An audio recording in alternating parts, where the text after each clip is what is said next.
EPS 95 pension को लेकर EPFO और सरकार को 4 सुझाव।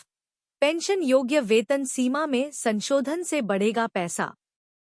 ईपीएस 95 पेंशन विवाद जारी है।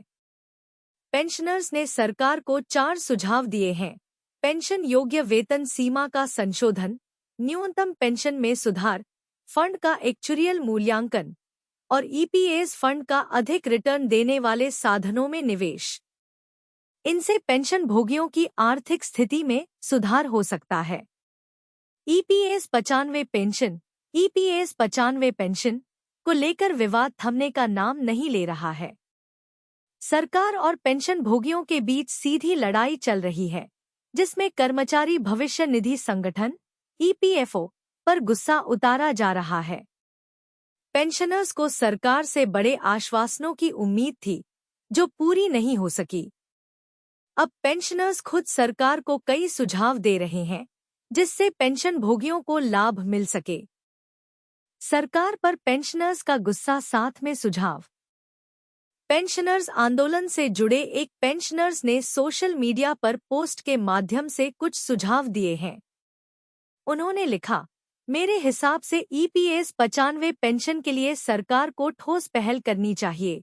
उन्होंने 4 बिंदुओं में यह बताया कि कैसे पेंशन भोगियों का भला हो सकता है। ईपीएस 95 पेंशनर्स के लिए 4 सुझाव। पेंशन योग्य वेतन सीमा का संशोधन।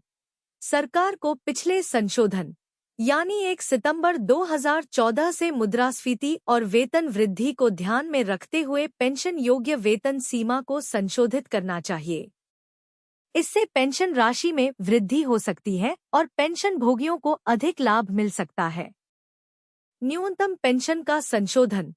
कल्याणकारी उपाय के रूप में बजटीय सहायता के साथ बुजुर्ग पेंशन भोगियों को कुछ राहत देने के लिए न्यूनतम पेंशन को संशोधित किया जाना चाहिए। इससे उन्हें बेहतर जीवनयापन का मौका मिल सकेगा। फंड का एक्चुरियल मूल्यांकन। नवीनतम स्थिति का पता लगाने के लिए फंड का एक्चुरियल मूल्यांकन किया जाना चाहिए। इससे पेंशन फंड की वर्तमान स्थिति स्पष्ट होगी और आवश्यक सुधार किए जा सकेंगे। ईपीएस फंड का निवेश।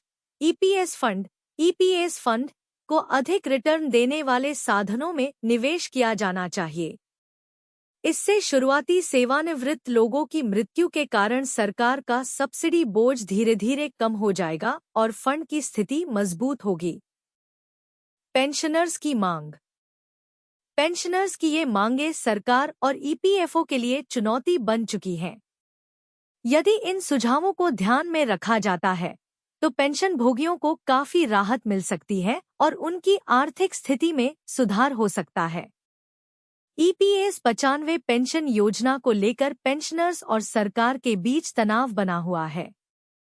पेंशन भोगियों ने सरकार को कुछ महत्वपूर्ण सुझाव दिए हैं, जिन पर ध्यान देने से उनकी समस्याओं का समाधान हो सकता है। अब देखना यह है कि सरकार और ईपीएफओ इन सुझावों पर क्या कदम उठाते हैं और पेंशन भोगियों की समस्याओं का कैसे समाधान करते हैं। ईपीएस 95 पेंशन नहीं चाहिए पेंशन वेंशन। ईपीएफओ लौटाए हमारा जमा पैसा। ईपीएस 95 पेंशन योजना में पेंशनर्स की नाराजगी बढ़ रही है। ईपीएफओ के घाटे में होने और न्यूनतम पेंशन में कठिनाई के कारण पेंशनर्स इसका बंद करने और जमा पैसे लौटाने की मांग कर रहे हैं। सरकार से सुधार की अपेक्षा है। नई दिल्ली। ईपीएस 95 पेंशन ने पेंशनर्स को तंग करके रहा हुआ है। महज 1000 रुपए की पेंशन में परिवार का खर्च चलाने वाले पेंशनर्स की स्थिति दिल दहलाने वाली है। पेंशनर्स ने सवाल उठाए हैं कि ऐसे ईपीएफओ के अस्तित्व में रहने का क्या मतलब है। कई पेंशनर ऐसे हैं जिनके महीने के दवाई के खर्चे ही हजारों के हैं। उनके लिए 1000 रुपए की पेंशन में क्या होगा। ईपीएफओ के अस्तित्व पर सवाल। पेंशनर्स का कहना है कि यदि ईपीएफओ के पास उन्हें पेंशन देने के लिए पैसे नहीं हैं, तो इसे बंद कर देना चाहिए और उनका जमा पैसा लौटा देना चाहिए। जैसा कि अक्सर कहा जाता है, ईपीएफओ लगातार घाटे में चल रही है। सत्यदेव शर्मा का कहना है, सरकार अमीरों और बड़े उद्योगपतियों को ही लाभ पहुंचा रही, गरीब बुजुर्गों पर कोई रहम नहीं। बेचारे महंगाई से परेशान हैं पर उनकी कोई नहीं सुनता। दूसरे कई देशों में बुजुर्गों का पूरा लालन पालन सरकार करती है, पर हमारी सरकार में तो। वहीं अनिल कुमार नामदेव ने फेसबुक पर लिखा, हम देखते आए हैं कि सरकार की एक अहम नीति रही है कि जो सरकारी संस्थान घाटे में चल रही हों, या तो उसका आधा निवेश निजी हाथों में कर दिया जाए, या बंद कर दिया जाए, या फिर अनुदान देकर पुनर्जीवित कर दिया जाए। उन्होंने आगे कहा, अब जब ईपीएफओ रो कह रही है कि वह लगातार घाटे में चल रही है और उसके पास पेंशनरों को देने के लिए पैसे नहीं हैं, तो फिर क्या कारण है कि सरकार ऐसी डूबती संस्था का कायाकल्प क्यों नहीं करना चाहती? क्यों नहीं इसे बंद करना चाहती? कल्याणकारी उद्देश्य में असफल। ऐसी संस्था जो कल्याणकारी उद्देश्य से स्थापित की गई हो और वह अपने उद्देश्यों में पूरी तरह असफल हो रही हो, उसे बनाए रखने का क्या तर्क हो सकता है? अनिल कुमार नामदेव ने कहा, असल बात तो यह है कि ईपीएफओ एक ऐसी संस्था है जो बिना हल्दी फिटकरी लगाए अरबों खरबों का लाभ कमाती आई है।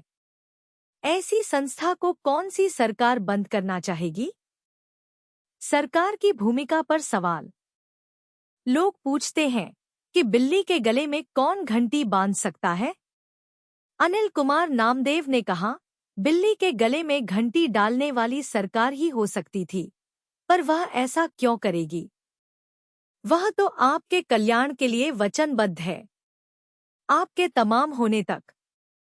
पेंशनर्स की मांग। पेंशनर्स की यह मांग है कि यदि ईपीएफओ उन्हें पेंशन देने में असमर्थ है तो इसे बंद कर देना चाहिए और उनका जमा पैसा वापस कर देना चाहिए। इससे पेंशनर्स को कुछ राहत मिल सकेगी और आगे क्या करना है वे खुद अपने देख लेंगे। पेंशनरों का कहना है कि जो रकम उन्होंने अंशदान के रूप में ईपीएफओ को दी है, यदि उतनी रकम बैंक में रखी होती तो उन्हें ब्याज का ही पेंशन से ज्यादा रकम मिलती। ईपीएस 95 पेंशन को लेकर पेंशनर्स की चिंताएं और नाराजगी स्पष्ट रूप से नजर आ रही है। सरकार और ईपीएफओ को पेंशनर्स की समस्याओं का समाधान जल्द से जल्द निकालना चाहिए ताकि उन्हें राहत मिल सके। ईपीएस 95 के तहत न्यूनतम पेंशन 7,500 रुपये। पेंशनर्स के लिए बड़ा अपडेट। ईपीएस 95 के तहत न्यूनतम पेंशन 7,500 रुपये। कर्मचारी पेंशन योजना एम्प्लॉय पेंशन स्कीम के तहत पेंशन पाने वाले सेवानिवृत्त कर्मचारियों ने न्यूनतम मासिक पेंशन बढ़ाकर 7,500 रुपये करने की मांग को लेकर भूख हड़ताल पर जाने की धमकी दी है। ईपीएस पेंशन फंड भोगियों ने कहा कि अगर उनकी मांगें नहीं मानी गईं, तो वे 31 जनवरी को भूख हड़ताल शुरू करेंगे। आईसीए का कहना है कि इस आंदोलन में देश भर से 50,000 से ज्यादा पेंशन भोगी शामिल होंगे।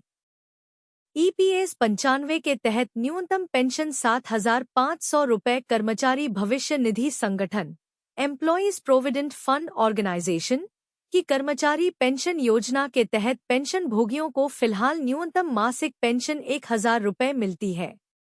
यह पेंशन सितंबर 2014 में लागू नियमों के मुताबिक दी जा रही है।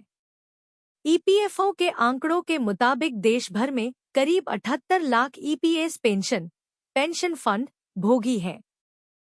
पेंशन भोगियों की मांगों को लेकर आंदोलन कर रही समिति ने अपने बयान में कहा, कर्मचारी पेंशन योजना एम्प्लॉय पेंशन स्कीम की राष्ट्रीय आंदोलन समिति के नेतृत्व में पेंशन भोगियों ने न्यूनतम ईपीएस पेंशन फंड को बढ़ाकर 7,500 रुपये प्रति माह करने और अन्य लाभों की मांग को लेकर राष्ट्रीय राजधानी के जंतर मंतर पर 31 जनवरी से दूसरी अनिश्चितकालीन भूख हड़ताल शुरू करने का फैसला किया है। समिति ने कहा कि केंद्रीय श्रम मंत्री भूपेंद्र यादव के आश्वासन के बावजूद सरकार उनकी मांगों को पूरा नहीं कर रही है। 31 जनवरी को राज्यवार क्रमिक ने की थी भूख हड़ताल। समिति के अध्यक्ष अशोक राउत ने कहा, ईपीएस पेंशन फंड को लेकर यह हमारी आखिरी चेतावनी है। बार बार आश्वासन के बावजूद हमारी मांगों पर कोई कार्रवाई नहीं हुई है। अगर हमारी मांगें नहीं मानी गई तो हम भूख हड़ताल करेंगे। इससे पहले 31 जनवरी से राज्यवार क्रमिक भूख हड़ताल प्रदर्शन शुरू होंगे। अशोक राउत ने कहा, 30 साल तक काम करने और कर्मचारी पेंशन योजना एम्प्लॉय पेंशन स्कीम आधारित पेंशन योजना में लगातार योगदान देने के बाद कर्मचारियों को मासिक पेंशन के रूप में इतनी कम राशि मिल रही है कि उनका और उनके परिवार का गुजारा मुश्किल हो रहा है। कर्मचारी पेंशन योजना में कैसे जमा होता है पैसा? कर्मचारी भविष्य निधि संगठन एम्प्लॉयज प्रोविडेंट फंड ऑर्गेनाइजेशन के मौजूदा नियमों के मुताबिक कर्मचारी हर महीने अपने वेतन बेसिक सैलरी प्लस डीए का 12% हिस्सा ईपीएफ खाते में जमा करता है। वहीं नियोक्ता कंपनी भी इतनी ही रकम आपके प्रोविडेंट फंड खाते में डालता है। हालांकि नियोक्ता के योगदान का 3.67% हिस्सा ईपीएफ में और 8.33% हिस्सा ईपीएस पेंशन फंड में जमा होता है, लेकिन हर महीने 1,250 रुपये की सीमा तय है। दरअसल ईपीएस में 8.33% योगदान 15,000 रुपये बेसिक प्लस डीए पर कैलकुलेट होता है। हालांकि कर्मचारी पेंशन योजना एम्प्लॉय पेंशन स्कीम में इस कैपिंग सीमा को हटाने की मांग लंबे समय से चल रही है और इस पर सुप्रीम कोर्ट में सुनवाई चल रही है।